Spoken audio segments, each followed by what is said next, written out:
दोस्तों, ये कहानी प्राचीन भारत के समय की है। आज के समय में हमारा देश तो आजाद हो चुका है, हम स्वतंत्र हैं, कहीं भी आओ और जा सकते हैं, लेकिन हमारा मन स्वतंत्र नहीं है। वो हमेशा गुलाम बना रहता है। हम शारीरिक रूप से तो स्वतंत्र हैं, लेकिन मानसिक रूप से हम गुलाम होते जा रहे हैं। मानसिक पीड़ा से हम ज्यादा परेशान रहते हैं, तो आज की यह सच्ची घटना आपके दिमाग की गुलामी को अवश्य दूर कर देगी।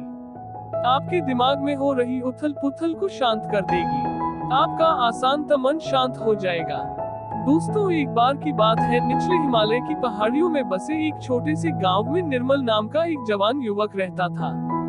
निर्मल अपने गुस्सैल स्वभाव और आसान तमन के लिए पूरे गांव में प्रसिद्ध था। वह बहुत ही गुस्से वाला युवक था। उसका मन एक जगह पर कभी टिकता ही नहीं था। उसका मन हर समय विचारों से भरा रहता था। विचारों के इस तूफान ने उसके मन को पूरी तरह से आसान कर रखा था। सांझ तो जैसे उसके जीवन से गायब ही हो गई थी। वह हर समय अपने विचारों में खोया रहता था और एक तनावपूर्ण जीवन जी रहा था। अपने अशांत मन और गुस्सैल स्वभाव की वजह से उसके घर वाले और गांव के लोगों से भी उसकी संबंध अच्छे नहीं थे, जिसकी वजह से वह खुद को और भी ज्यादा अकेला व अपमानित महसूस करता था। ऐसी अवस्था में वह और भी ज्यादा मानसिक तनाव की स्थिति में रहने लग जाता था। ऐसे ही एक दिन निर्मल मन गिराए हुए गांव से बाहर बगीचे की तरफ जा रहा था। उसका किसी से बात करने का मन भी नहीं हो रहा था, क्योंकि वो अपनी जिंदगी से और शांत मन से बहुत ही ज्यादा परेशान था। उसे कुछ भी समझ में नहीं आ रहा था कि अब उसे क्या करना चाहिए। गांव से बाहर बगीचे में वो हर बार की तरह अपने दोस्तों से मिलकर अपनी बातें उन्हें बताया करता था। आज जब वो उसी बगीचे में गया तो उसके दोस्तों ने पूछा कि निर्मल, आज तुम बहुत ज्यादा ही निराश हो, इतना परेशान हो क्यों? नहीं, तुम उस पहाड़ी के पीछे एक आश्रम है, उसमें एक बौद्ध महात्मा रहते हैं, वो बहुत ही ज्ञानी है, क्यों नहीं तो उनके पास जाते हो, वह तुम्हारी सारी समस्याएं दूर कर देंगे। अपने दोस्त की बात मानकर निर्मल उन बौद्ध महात्मा से मिलने अगले दिन सुबह के समय ही अपने घर से निकल पड़ा। जब वह सुबह वहां पर पहुंचा तो उसने उन बौद्ध महात्मा को देखा कि वो सुबह के समय आश्रम में लगे पौधे को पानी दे रहे थे। चारों तरफ चिड़ियों की चहचहाहट से आश्रम का वातावरण सुबह के समय बिल्कुल खिल उठा था।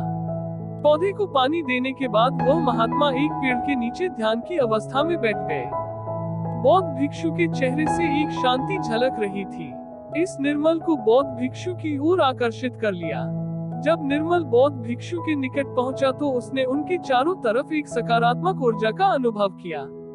निर्मल को यह महसूस हुआ कि इस अद्भुत शांति और सकारात्मक ऊर्जा का स्रोत कहीं ना कहीं बौद्ध भिक्षु के भीतर ही है। इसलिए वह वहीं बैठकर बौद्ध की आंख खुलने का इंतजार करने लगा। थोड़ी देर बाद जब ने अपने यहाँ के खोली तो उन्होंने अपने सामने एक जवान लड़के को बैठा पाया, जो कि काफी तनावग्रस्त और नकारात्मक भावनाओं से भरा हुआ लग रहा था।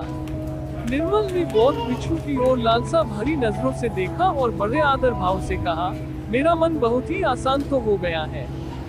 मेरे मन के विचार मुझे खाए जा रहे हैं। मैं एक क्षण के लिए भी शांति का अनुभव नहीं कर पा रहा हूँ। इस वजह से हर समय मैं बहुत ही गुस्से में रहता हूँ। थोड़ी सी बात पर हम गुस्से से उत्तेजित हो जाते हैं। किसी की बात मुझे अब अच्छी नहीं लगती। कृपया क्या आप मुझे सिखा सकते हैं कि मैं अपने इस अशांत मन को शांत कैसे करूं? गुरुदेव, कोई उपाय जरूर बताइए। मुझे बौद्ध भिक्षु ने निर्मल के दर्द को समझते हुए उसकी ओर देखा और कहा, मेरे प्यारे बच्चे, तो तुम भी अपने मन की चाबी किसी दूसरे के हाथ में दे दिए हो और आज तुम भी गुलाम हो गए हो। निर्मल को महात्मा की बात कुछ समझ में नहीं आई। उसने कहा, गुरुवर, ये मन का गुलाम और चाबी क्या है?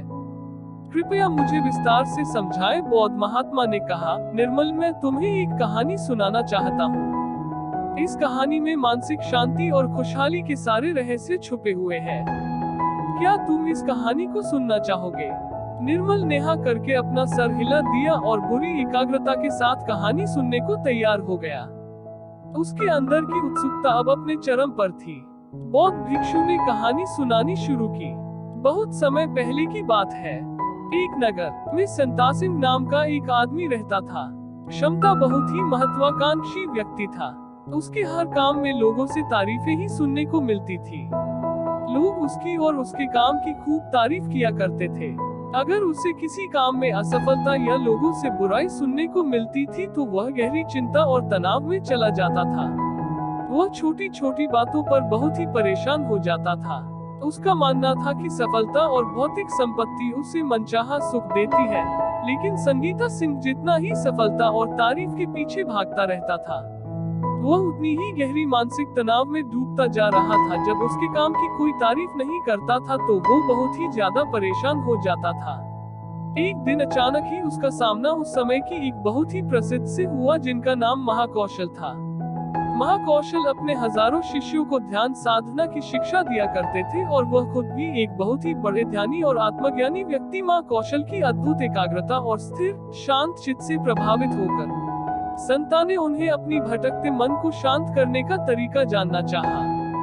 संता ने कहा है, महात्मा, मैं हमेशा सफलता के पीछे भागता रहता हूँ और लगातार और भी अधिक पाने के लिए प्रयास करता रहता हूँ। फिर भी मुझे कोई अस्थायी संतोष नहीं मिल पाता। मैं सफल भी हो जाता हूँ, लोग मेरी तारीफ भी करते हैं, लेकिन मुझे अंदर से संतुष्टि नहीं मिल पाती है।